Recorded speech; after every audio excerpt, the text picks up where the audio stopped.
Good evening, and welcome back to Macray's Keep. On tonight's stream, we are going to be getting into the model lab in more detail than we were able to last night on our very long overview stream. But tonight we're going to look at a couple of different types of models. We're going to look at all the features of the model lab, and through the course of that, talk about what the model lab is really there for, and why and when you are going to need to use it. So the model lab is basically gotten at from the system from one area, and that's whenever you have an X3D model. So from the file manager, we have all of our X3D models here, and this is how we get to the model lab. We click on this button here, the Golem lab, I should say. My apologies. Internally, we've called it the model lab for a while and changed it to the Golem lab. So the first thing we're going to do is we're going to look at some more basic models and take a look at some of the features in the model lab. And then we will bring up some actual character figures, which are kind of where the rubber meets the road, the primary, I wouldn't say primary, but probably the more prominent use of the model lab itself. So we will start with something very similar here. Let's see what we can find. Something nice and simple to take a look at. So let's look at our hanging lantern model. And again, we have, just to reiterate some things from last night's stream, the model lab is basically a 3D scene. It's only single user. There's no collaboration or multi-user aspect to the model lab. That's exclusively for the PGD, or the pocket gaming dimension, where you actually run games. The model lab's primary purpose is to do some pre-processing on your models to establish a baseline. What I mean by a baseline is to size and position and rotate your models and to texture them, and then every time they're added to an actual PGD scene, you know exactly what you're getting, because we allow you to upload models really from any source, anywhere on the internet, whether you create them from scratch, whether you purchase them, or whether they're being converted in something like Blender or DAZ Studio or something like that, or they're native X3D files. We want to make sure that we allow people to bring really any model in that they want, as long as it's in the X3D format. And so we don't have a lot of control over those models, and we need to have a first stop to kind of say, okay, where's this coming from? Does it need to be sized down to kind of fit into our 5-foot square RPG world? And make sure that it's the size relative to other things is going to make some sense. So before we get into playing with our actual lantern itself, let's go over once again some of the controls for the model lab.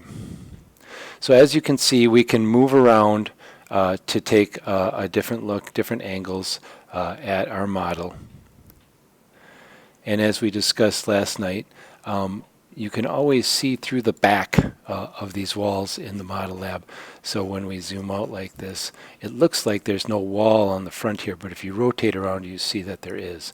Or if you bring your viewpoint all the way inside the model lab and you look around, it looks like a solid room, because it is.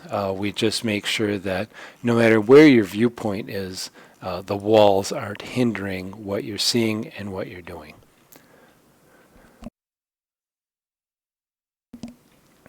So to reiterate the mouse controls for navigating around the scene, a simple right click or left click, and hold, and then move your mouse is rotation. and you can rotate in any of the 3 axes that you want. If you hold down your control key on your keyboard and then do the same thing, left mouse click and hold, you're going to pan the view instead of rotate it. And then the mouse wheel rolling back towards you will zoom you in, pushing away from you will zoom you out. And if you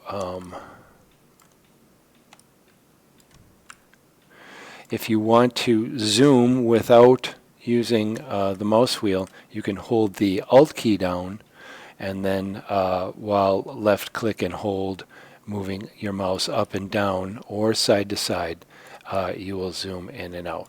So those are the basic controls. If you want to get back to your initial starting viewpoint, you can hit this key or this button right up here, and that resets your viewpoint and will put you right back to the starting viewpoint for the Golem Lab. Other viewpoints available, aside from just freely moving around. Scene view is the default view that we're using right now. You can look from the top down if you want to look at your model that way, and it centers the scene, and then you can look at the model. Again, you can navigate from here, panning around or rotating, however you want to do it, or zooming in, getting a nice close look at our hanging lantern. If you reset, because we had the top-down view selected, the reset will put you back to the top-down view. The front view and side view are usually used for kind of alignment purposes, and you can see that it's sitting directly on the floor.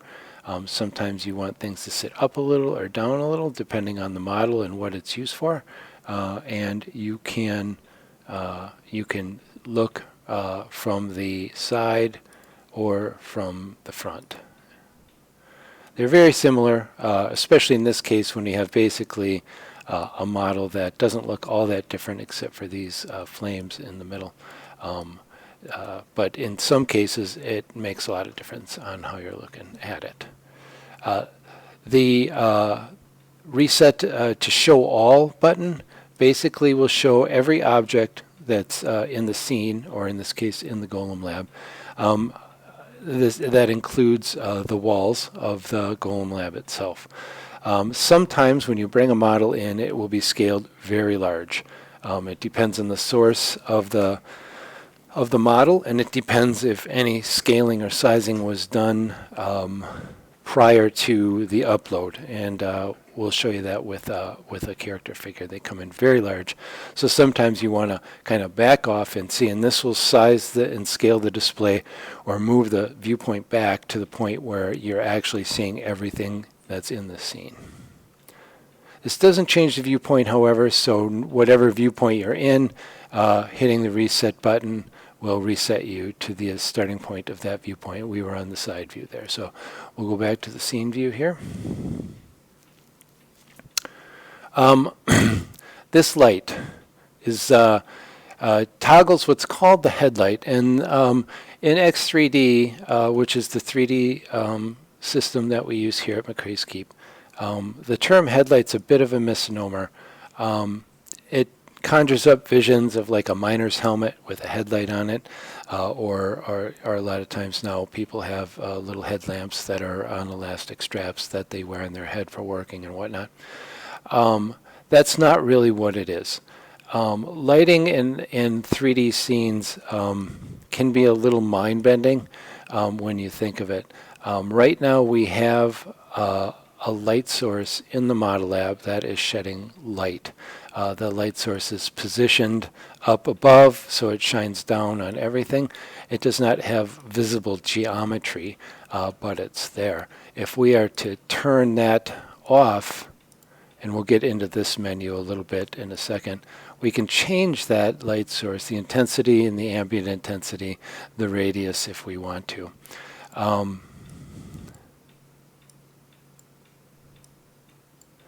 But now we have no light in the scene. Ignore the fire. We'll discuss what that is in a second. And this light source, again, is throwing light from the top and throwing it down into the room.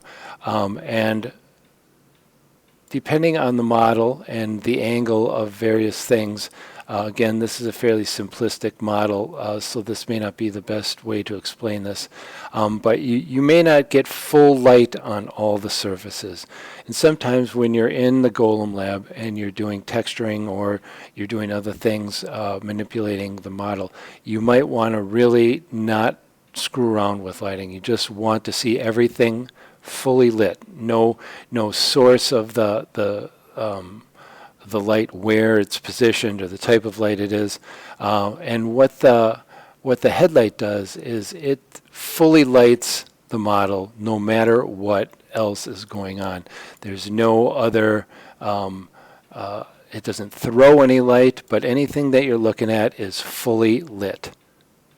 And so when you look at your model, you're not missing anything. Light really is not a factor anymore. And again, you can see the floor kind of disappears because at this angle, we're not looking at it, and the headlight does not have an effect. But basically, I've made a short story long here. But if you really need to see your model and you don't want any lighting effect on it, what you want to do is turn the headlight on, and then you will get a very clear representation of what the model is. Now, the reason we don't have that on by default is because in the PGD, when you put objects in scenes, they will actually be lit by actual lights, not the headlight. So we want to make sure that when you're in the model lab, or the Golem lab, excuse me, that you can, or that in general, you're seeing things as it's going to be lit in a PGD scene. And you can change the color. And again, we're going to get into this menu in just a second. But I wanted to explain what the quote-unquote headlight does. That covers these buttons up here. Obviously, the close button just closes the window. These two buttons are kind of related. Basically, this button just takes the object and frames it up nice, zooms it into a good level so you can really kind of get a very representative view of what the model is. And the reason that you might want to do that is, well, just to take a look and see what things look like. But also you might want to use that in conjunction with basically this screenshots or screen snips, the window frame here. So if we take a picture here, and then you get another button that says, okay, the picture's taken. If you want to download it to your PC, you can do that. And then if we open this, you can see our file is basically whatever is viewable in the viewport at that time. You're going to get a ping image that is exactly that. That way, you can use this in wherever you might need an image of whatever it is you're working on. It's just kind of a handy utility that you may or may not use. So that basically covers the buttons. Over here we have two menus. This is the figure properties menu. This is where you can name your model, change between a character and object. Rarely will you change these because when you upload a model you have to specify what it is, a character or an object. Just for the sake of completeness, we allow update of that field to here. But generally, if you upload an object, it's never going to change into a figure, and vice versa. I guess if you click the wrong thing when you do the upload, you could fix it here.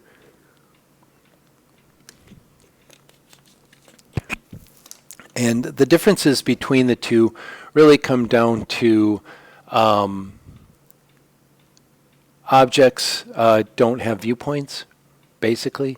Otherwise, they're very similar in how the system treats an object like this lantern, or a character figure, or monster figure, however you want to term that. They have a viewpoint that can be manipulated using these controls here. And we'll bring an actual character figure in a little bit, and we'll show you how all that works. So as we, in addition to the changing the name of it and the type of it, we'll just touch on excuse me, on this again. You can modify the lighting in the Golem lab. Again, and if you have a model and you don't want to see it with a full intensity white light, you want to say, well, how is this going to look if I have, kind of a yellow or orange torch light? And you might want to see what your model looks like that. And this just gives you the capability to do that. But it doesn't change the lighting in the Golem lab permanently. The next time you come in or open another object, it's all set back to full intensity white light. The scale, position, and again, viewpoint position we'll cover in a little bit when we get a character figure in here. But figure scale and position basically are adjustments in case the model comes in and it is not sized or positioned to your liking. We'll talk about positioning first because really, your model should be positioned right in the center of the Golem lab. So if you look at the top down here, it should be right in the center square, 5 across both ways, or well, 4 on both sides of it, and it should be perfectly centered right there. If for some reason your model is not, and you don't adjust it in the application such as Blender where the model is sourced from, you don't have access to that, that's fine. This gives you the capability to move things around or adjust them if you want to. Chances are you probably won't use this very often, but it is here in case you need to do that. So you can use these clicky up and downs, or you can add direct enter numbers in the various axes. At this point, just because we're looking at X, Y, and Z as in 3D axes here, just a quick note on that. There are a lot of 3D applications out there for various purposes, from CAD to design to gaming, and there's really two types or two ways that these systems refer to the 3 axes, and usually the X axis is consistent. It's usually the left to right, or the horizontal axis, and that's what it is in X3D.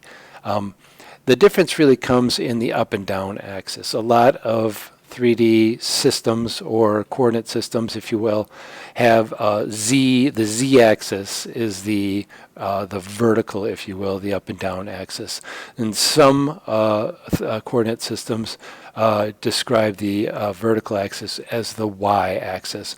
And usually that's referred to as Z up or Y up system. X3D, just so you know, and so there's no confusion, is a Y up coordinate system. So the up and down coordinate here is the Y. So if we want to move this figure up, we can move it to up,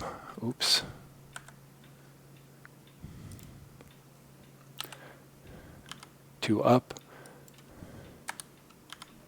and we're doing that in the Y-axis, not the Z-axis. The Z-axis is in X3D is actually the in and out, if you will, axis. But if you do need to tweak the position of your figure, this is where you want to do it. And the reason that's important is when you place it in one of your PGD scenes, you don't want to say, oh yeah, that figure was offset by 2 squares or 10 feet or however you want to refer to that. And so when I place it here in my scene, it's going to be off and I'm going to have to move it over in the scene. Basically, you want to have everything right in the middle. So when you add it to your scene, your PGD scene, right where you move it, that's where it's actually going to be, and that's where it's actually going to stay. So these adjustments, again, not always going to be something you need to do, but you do have the capability to do it if you want. Scaling is just sizing it. You can see that this lamp is scaled 1-to-1 with the size of the model itself. If this hanging lantern, you want a smaller version of the hanging lantern, that's fine. You can just do, maybe 0.6. And we lock all 3 axes for scaling. It's just handier that way. At some point, we may consider allowing scaling in individual axes, but what that tends to do is distort the model. So it's just really kind of simpler. If you want to make your model bigger or smaller, you do it in all three axes, and that way it looks the same. And the goal is to not mess with the actual shape of the object. You just want to make it bigger or smaller. So when you change one of these, it changes all of them. And again, if you want a larger or smaller version of the model in question, you can do that. And sometimes this one came in at the right size at 1:1, and that's fine. Actually, this is probably a little big. This lantern looks like it's probably, about 3 feet tall. That's a pretty big lantern, but not crazy. In some scenes you might want that, or some people might want that to be a little smaller, and that's again just kind of all personal preference there. But these are the basic adjustments for the model that set up the model as the baseline for whenever it's used in a PGD scene. You may have 5 or 6 hanging lanterns in one of your PGD scenes, and this ensures that every time you add a copy of the hanging lantern, it's going to be just like this, and you won't have to fuss with it other than placing it precisely in your scene where you want it.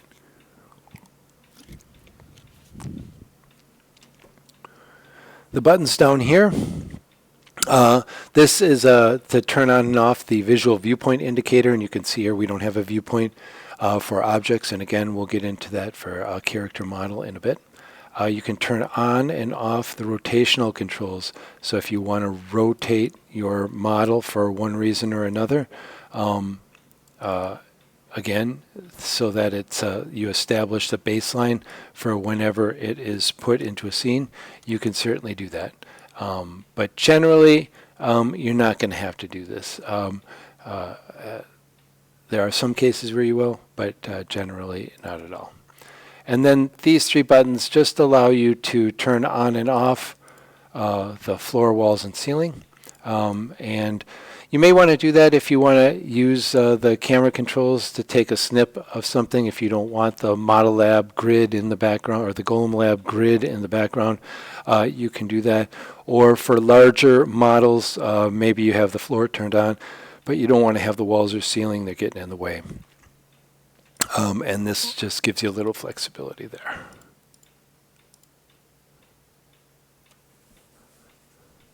So finally, we have texturing.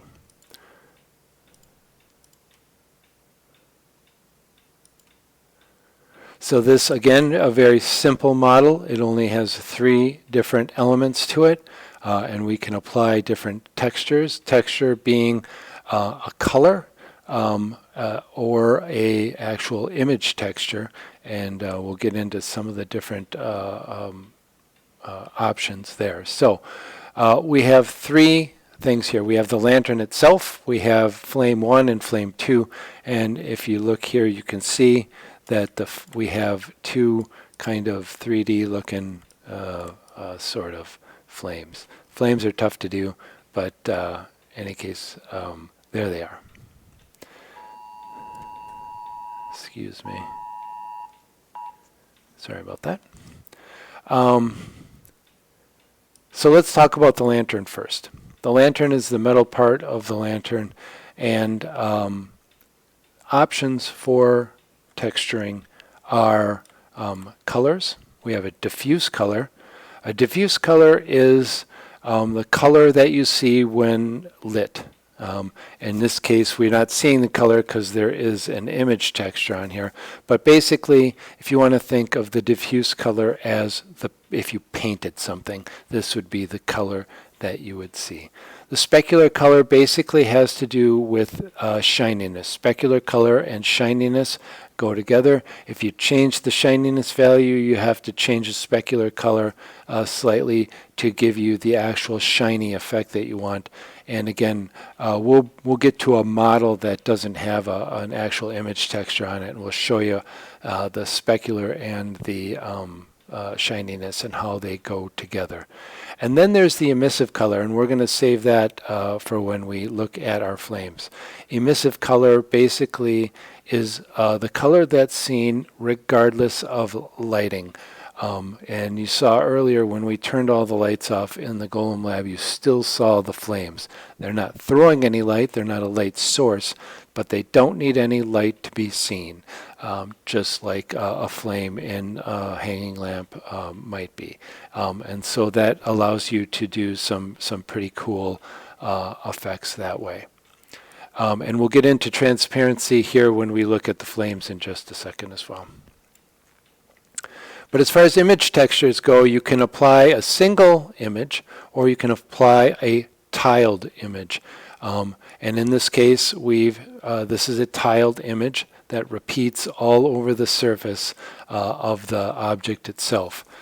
We have some options, and these are can be, I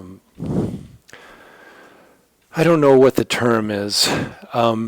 Usually just scaling is what you're going to use for tiled image textures, because you can see this image right here represents the image itself, and then the tiling or the scale says, repeat it 6 times in the S chord and 8 times in the T chord, and that's another different coordinate system that probably is a little much for this stream tonight, but we can get into that in some more detail in another one.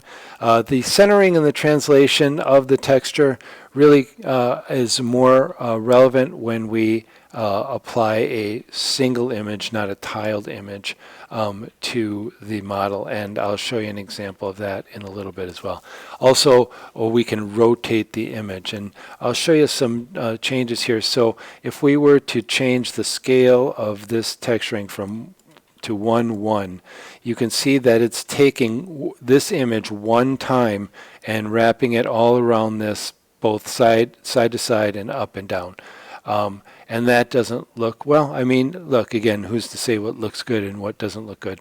I don't like the way this looks, so we can try to do things like increase this. That doesn't look very good. It looks like an image that's stretched, right? So let's try this. Okay, so that looks a little bit better. And not exactly what we had before, but this still to me looks very acceptable for a kind of a metal framed hanging lantern. And again, a lot of this stuff is subjective. What looks good to one person may not look good to another, and you're free to texture and paint your things to your heart's content however you want.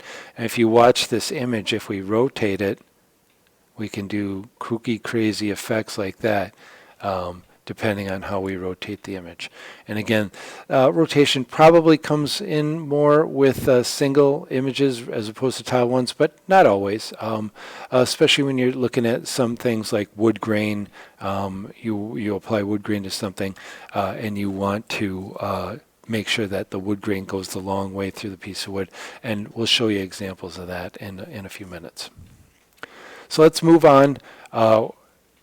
Changes to the texturing can be saved, or all of them can be undone with one click here, or you see there's an undo button here. If you make changes to these and you're like, because a lot of times these things come down to experimentation. You saw we were doing things with scale and other things. You're like, oh yeah, I like that, and at the end you may say, no, I don't like what. I just want to go back to the way it was saved, or the way it was when I loaded it. And both of these undo buttons allow you to do that.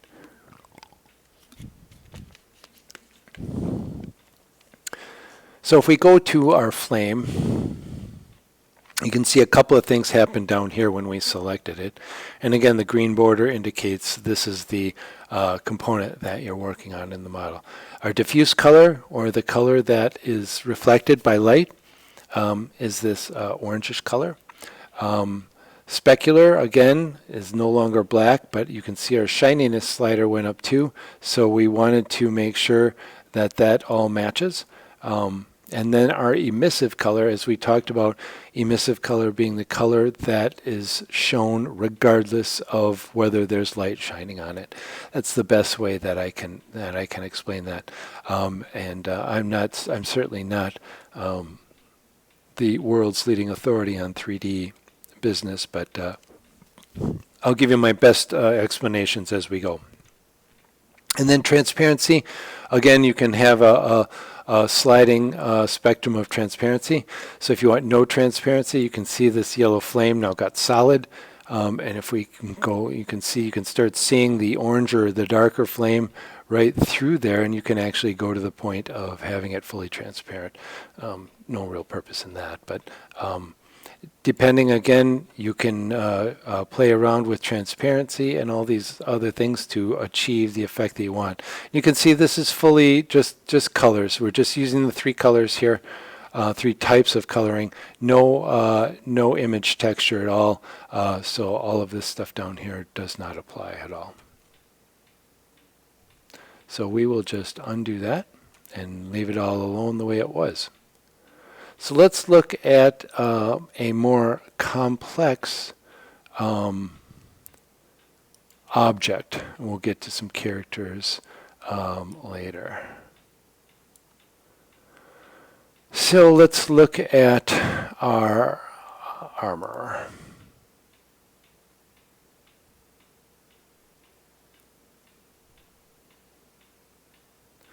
Okay, so this is a merchant stall for the Gatetown Market, which is part of our Vassen Gate campaign.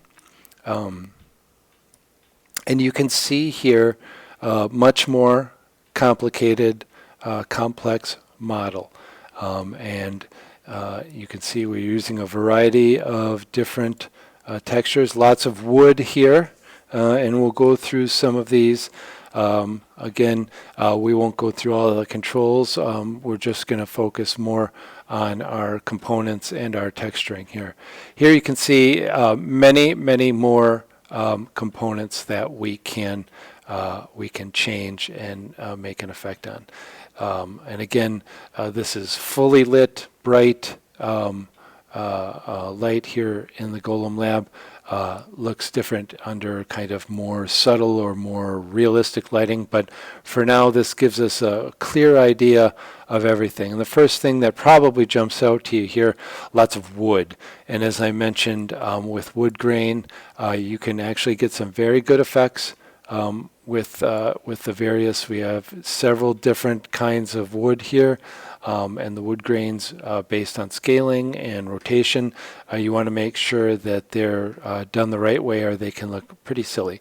And I'll show you an example of that. So if we look here right at the wood slats, which I believe would be these along the back here, along the top here probably, you can see that we have no rotation on this. But if we do introduce rotation to this, you can tell that right away that looks quite silly and doesn't look like wood at all. But when it's properly rotated, we actually get a very good looking wood grain. And the scale here is we have it set to 8 and 12. Again, you don't want to do something like 1 and 1. That doesn't look like wood grain at all. So some of these things you kind of have to play with. To get them just the way you want them, but you can tell that you can achieve some pretty cool effects with just a little bit of patience and a little bit of kind of common sense when you put one of these textures on there. So we've got several shields here that have. You can tell we've got our kind of standard metal image texture here. On a lot of these shields. And then here, let's see which one this is.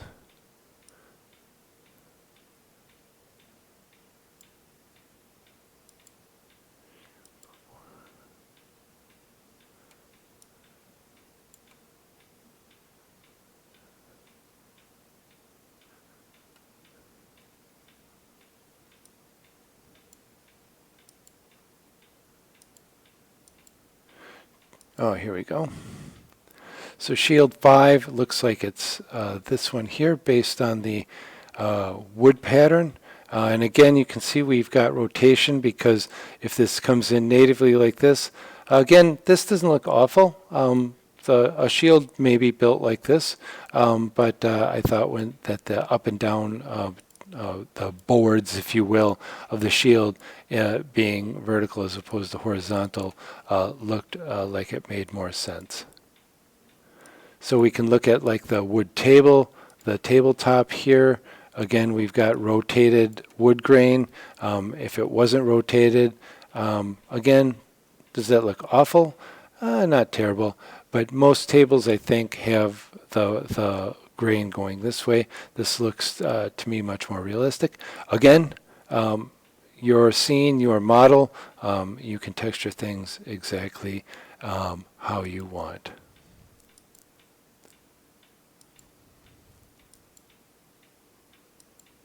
And you can see the various colors and textures for some of these shields. This image texture for this shield up here. And we can see we've got wood crates. We've got the face of the crate, which is obviously the same texture we use on the shield. Again, reusing things, certainly fine. And again, depending on how you want things to look, you can use scaling and rotation and other things in order to achieve that look.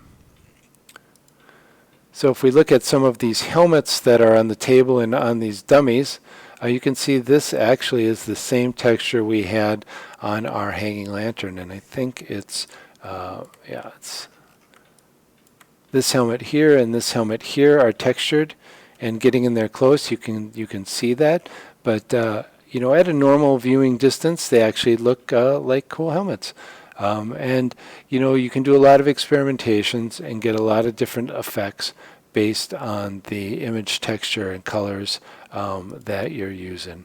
And again, here we've got looks like a chain link fence here on this helmet, but when you get right down to it, it actually looks pretty good. Whoa. That would be this helmet and this helmet. But again, if you zoom right in and you're looking at it under the microscope, oh, sorry about that.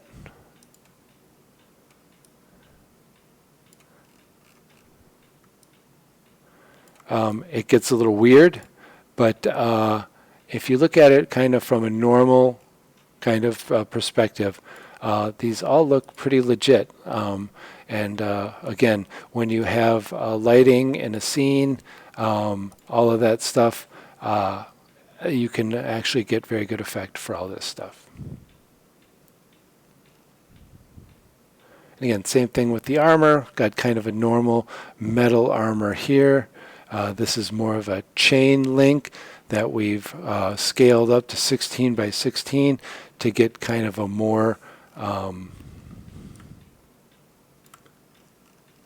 almost chainmail look, and maybe that could even benefit, as I'm looking at this, from a little rotation, and might look better like that actually. So again, all sorts of little adjustments that you can make based on your own kind of personal preference.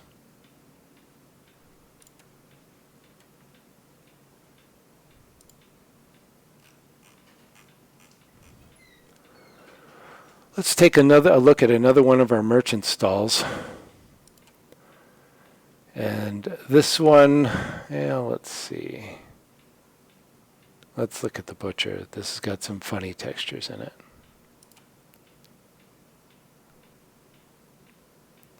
So first of all, this one doesn't have a wooden roof. It has a cloth roof. And as you might guess, we have the cover uses this image texture. And then we just scaled it and rotated it. There's no rotation. We've got 4x4 scaling on that just to make it look, maybe look a little bit different, a little bit better with smaller there. Not sure. Again, that's a personal preference thing. But we've got a bunch of meat here. And so even you can come up with textures. We've got a barrel there that's wood and a bucket. A different kind of wood on this table. Again, a crate there with some very raw wood. The stand with these pig carcasses. Some hanging, I don't even know what those are. And we've got pig heads and pig's feet over here. And we've got racks of ribs and some maybe steaks or chops up here. Again, you can see that with some very simple image textures, you can achieve some pretty cool effects. So let's bring in let's take a look at a character figure and talk about some of the things that go along with that, and let's see what we can find here. I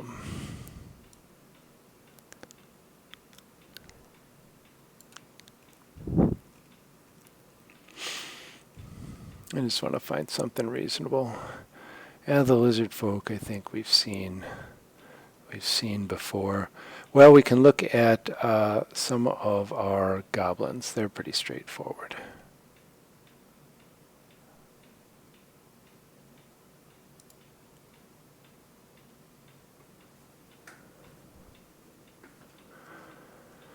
And as I've mentioned before, we like to source figures that we do from scratch for ourselves here at the Keep.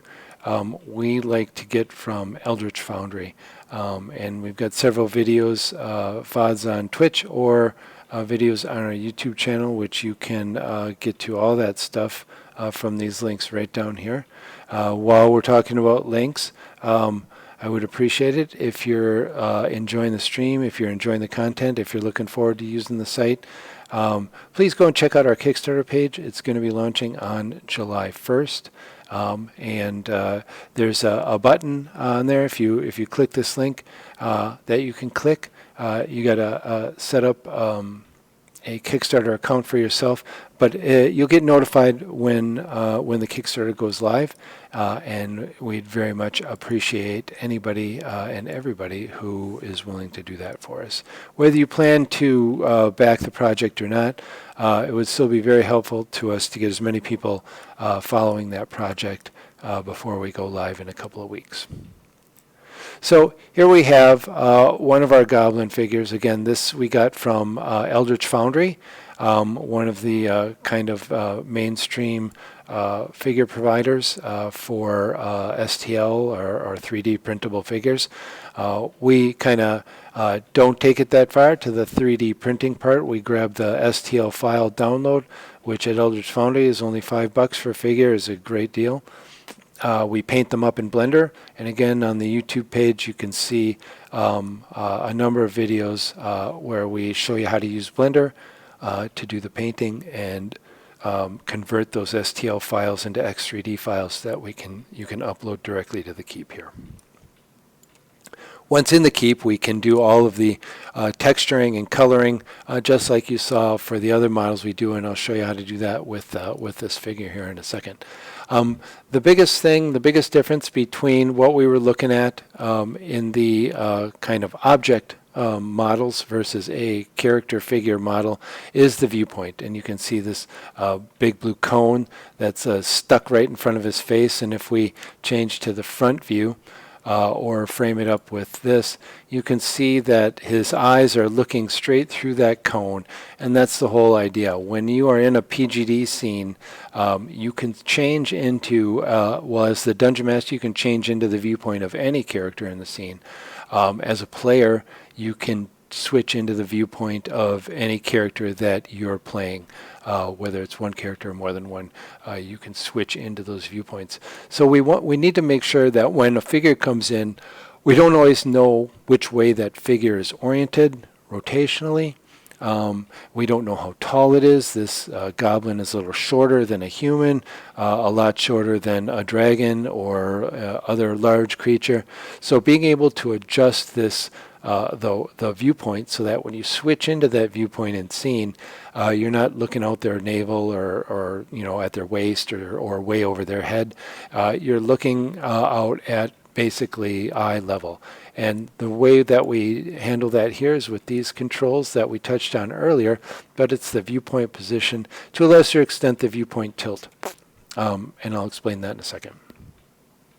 But basically, if we switch to a side view here, you can see that you can raise and lower this viewpoint to get it to the point where it's at the right height, and again you can switch to the front view to try and get a better idea, or frame it up here.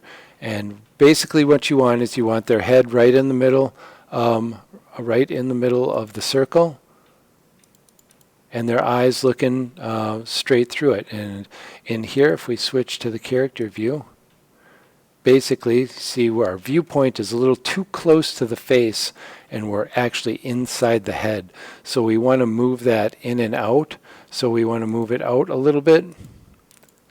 And you can see now we're outside the head and we're looking straight through the cone from the tip out towards the bottom of the cone, if you will.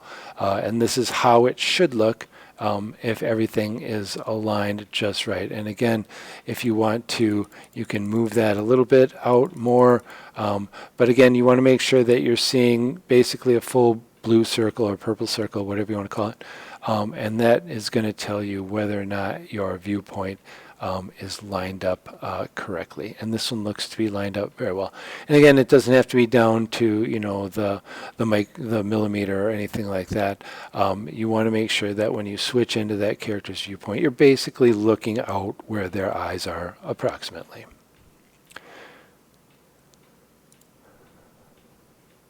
Now, in this case, and for most figures, having the viewpoint looking straight ahead, not tilted up or down, is going to be, you know, really where you want to be.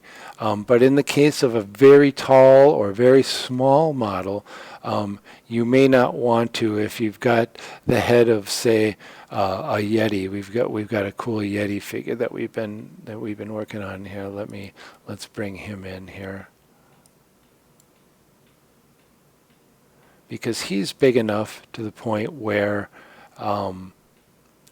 we wanted to adjust the viewpoint so that when you looked out, you weren't looking straight ahead and you couldn't see anything down below. It's kind of silly that way. So if you look at the side view of the Yeti, and we'll zoom out a little bit, you can see that we tilted the viewpoint down a little, so that when you switch into the Yeti's viewpoint, you're not looking straight like this and all the humans and halflings and dwarves are down here that you're not seeing. You're actually kind of looking down a little bit, like the Yeti would do if he was looking down getting ready to eat your party. So that's what the viewpoint tilt allows. And again, if you've got a figure of a rat, you may not want to be looking right along the floor. I don't know, maybe you do, but you may want to tilt it up a little bit. Again, this is going to be to the preference of the person, usually the dungeon master in this case.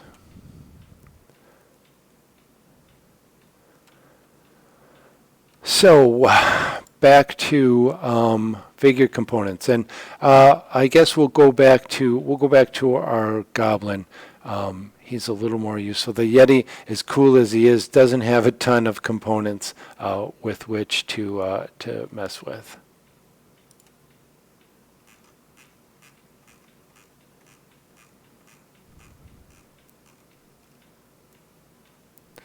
And I think we were in Goblin 04, but we'll go and look at a different goblin.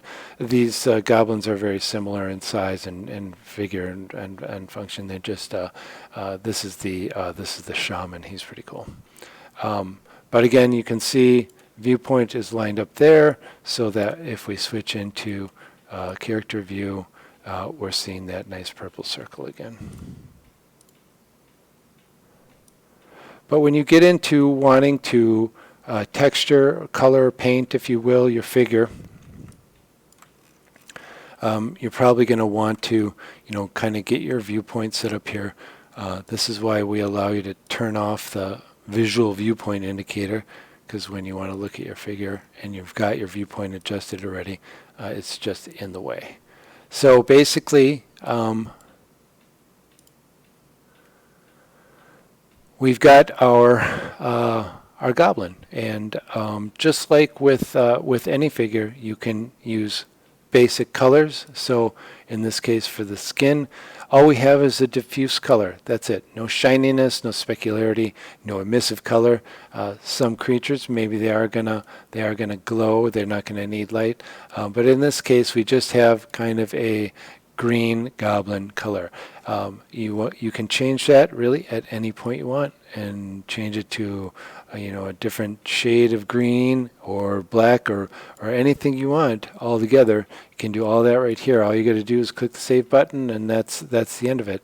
So you can have multiple versions. Just upload the model again, or we'll probably I've been thinking about putting a copy function in the file manager. So if you want to have two different colored versions of the same figure, you just quick make a copy, come in here, change the color, and you're good to go. But we will just reset back to green. Here we can see that we, as I mentioned in previous streams, we'd like to have the stage semi-transparent.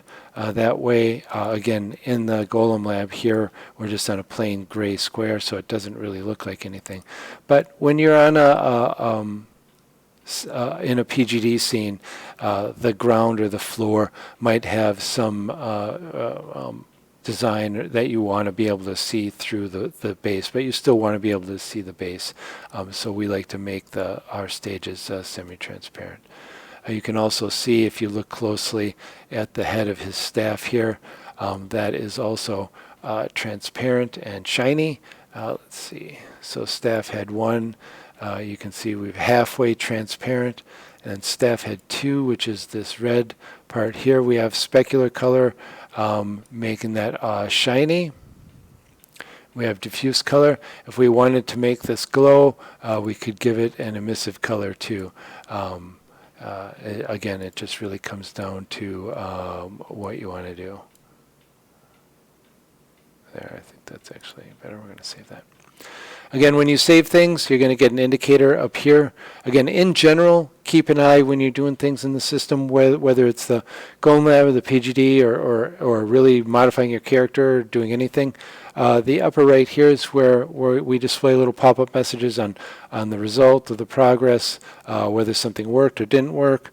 It's a great place to give you feedback. If you get a message while you're in the system, a notification will pop up there. You roll dice, the result will pop up there in addition to going to various other places. But just a general note, keep your eye in that upper right-hand corner for notifications and feedback. You can see we've got a wood grain on his staff handle, and we've got texture, leather texture on his sandals. Again, if you look closely, you might recognize this is the same image texture that was on the cloth cover of the butcher's stall that we were just looking at. So you can easily reuse things with different scaling and rotation.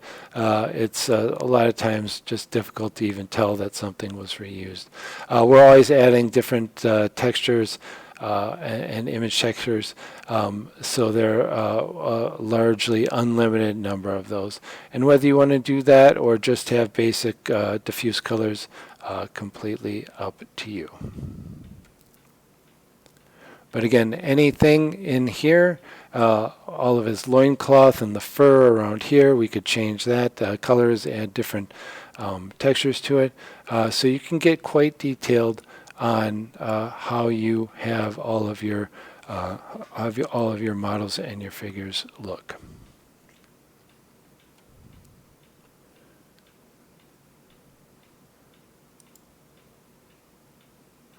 So that is going to do it for our look at the model lab for both object type models and character type models. Again, all of the same functionality is available with the exception of the viewpoint.